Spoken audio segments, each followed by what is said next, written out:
సుఖమాని తెలుసు, బతుకంటే బొమ్మల ఆట అని తెలుసు, కథ అని తెలుసు,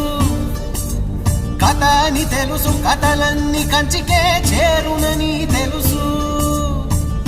తెలుసు తెర తొలుగుతుందని,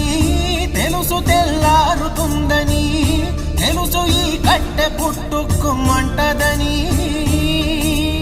తెలుసు ఈ మట్టి మట్టిలో కలిసిపోతదని, ఇన్ని తెలిసి ఇరకాటంలో పడిపోతావు ఎందుకని మాయా